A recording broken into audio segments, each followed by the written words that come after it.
Coming up tonight, migrant worker Das Dipto is hailed a hero after rescuing a boy stuck on a window ledge. Facing backlash over privacy concerns, ministers clarify the use of TraceTogether data.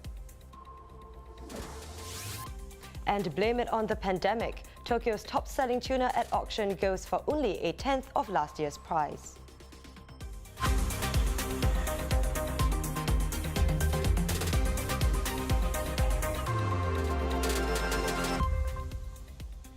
This is the Straits Times Newsnight. I'm Chow Suen. Good evening, I'm Dylan Ang. In a surprise clarification in Parliament today, Minister in charge of the Smart Nation Initiative, Vivian Balakrishnan, responded to concerns regarding TraceTogether data. He stressed that the TraceTogether app and the token were not designed to allow any government agency to track the user, and it's automatically purged after 25 days. The privacy of TraceTogether data became an issue of concern among Singaporeans after Monday's Parliament session, during which Minister of State for Home Affairs Desmond Tan said that the Singapore Police Force is empowered to obtain any data, including TraceTogether data, for criminal investigations. This sparked debate online about whether this was an about-turn, with some citing past remarks by Education Minister Lawrence Wong and Foreign Minister Vivian Balakrishnan on TraceTogether data being used only for contact tracing. In Parliament today, Dr. Balakrishnan, along with Home Affairs Minister K. Shanmugam, explained police access to the TraceTogether data, especially in light of the Criminal Procedure Code, and took questions from the Leader of the Opposition, Pritam Singh. The police have the power to order anyone to produce data for the purposes of a criminal investigation. And the key word here is criminal investigation. TraceTogether data is not exempt from Section 22 of the CPC. The police must be given the tools to bring criminals to justice and protect the safety and security of all Singaporeans. And especially in very serious cases and where lives are at stake. It is not reasonable for us to say that certain classes of data should be out of reach of the police. But this power on the part of the police to access data must be exercised judiciously and with utmost restraint.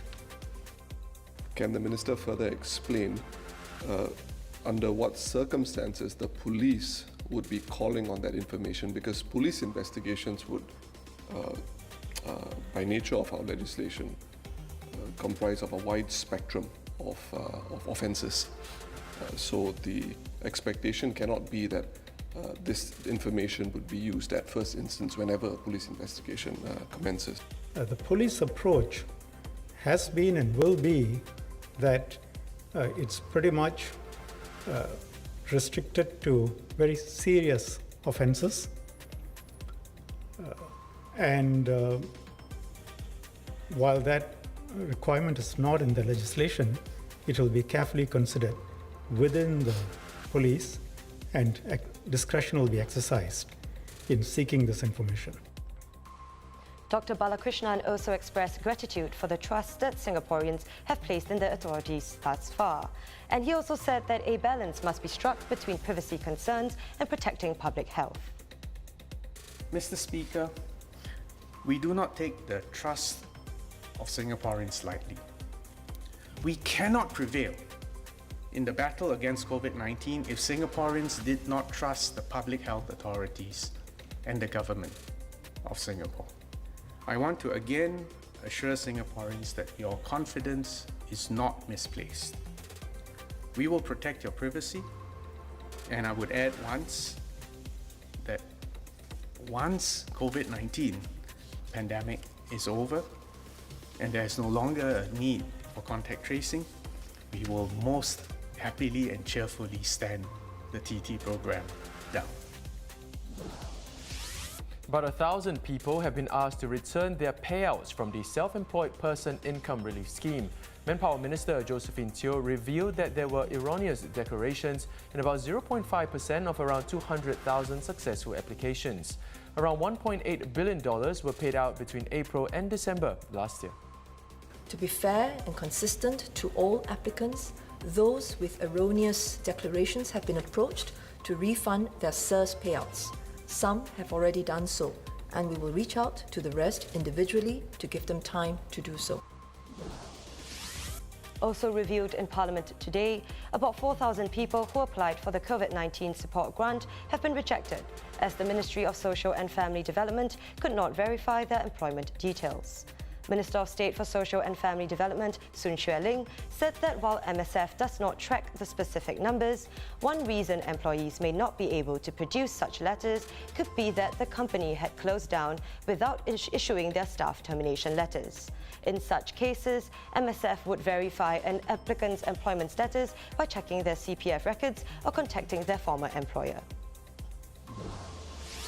Have you used your Singapore Rediscovers vouchers yet? Well, more than 300,000 Singaporeans have done so, booking hotels, attractions and tours since redemptions began on December 1st.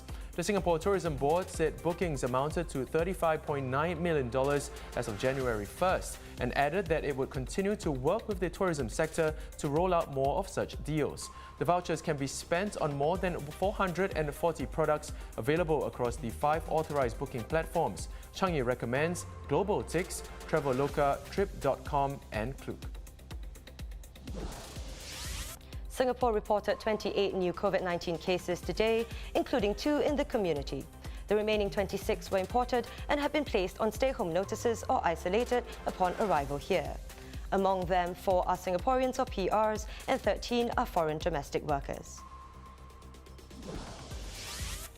In perhaps an optimistic prediction that travel demand will pick up once vaccinations begin to curb the spread of COVID-19, Qantas Airways has started taking bookings for international flights from July 1st. Destinations include Singapore, Japan, Hong Kong and London. New Zealand is the only overseas destination to which Qantas is currently flying. Qantas said that it will continue to review and update its international schedule in response to the developing situation.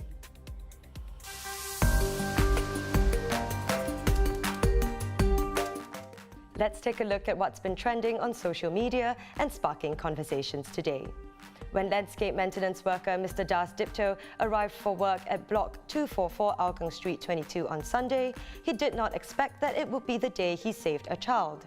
The 27-year-old from Bangladesh rescued a boy believed to be 6 years old who had been stuck on a window ledge barely wide enough for his feet. He described it as the best job I've done in my life. Mr. Dipto used a boom lift to rescue the crying child. With one arm firmly around the child and the other hand controlling the boom lift, he lowered the frightened boy to safety. Mr. Dipto posted photos of the rescue on his Facebook page on Monday night, with a heartfelt caption where he said, "At last, my life is a good job." Early last year, Singaporean student Jonathan Mock was attacked by a group of strangers in London in a racially charged incident. A British court has found a 15-year-old boy guilty of the attack, deemed a racist act a hate crime. Mr. Mock, a University College London law student, has said on Facebook that he only turned around to face the group after he heard them say coronavirus as he walked past them one night in February last year. One of the group of 5 then punched him in the face and said, "I don't want your coronavirus in my country," before they fled. Mr. Mock's injuries had to be treated with facial surgery. Over 2 weeks, 151 people have been nabbed on suspicion of involvement in secret societies. Police announced today that they had arrested 52 men between December 30th and January 3rd. The suspects, aged between 16 and 65, were picked up as part of a 2-week island-wide operation that started on December 21st. This is on top of the 99 arrests that the police had announced in December. The police said that they will continue to monitor the situation and conduct targeted enforcement operations to suppress gang activities that threaten public safety.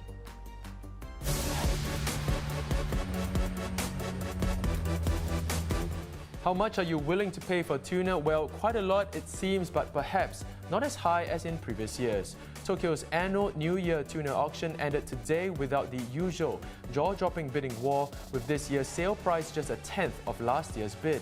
The most expensive fish of the day, a 208-kilogram bluefin caught off northern Japan, was sold for 20.84 million yen, or about 266,800 Singapore dollars. The drop reflects a slump in demand as a result of the COVID-19 pandemic, with the auction also coming at a time when a state of emergency is being considered for Tokyo and its surrounding areas. And that wraps up the Straits Times Newsnight. Do visit straitstimes.com to see more news and videos. You can also subscribe to our YouTube channel by hitting the button below. Have a great evening. We'll see you tomorrow.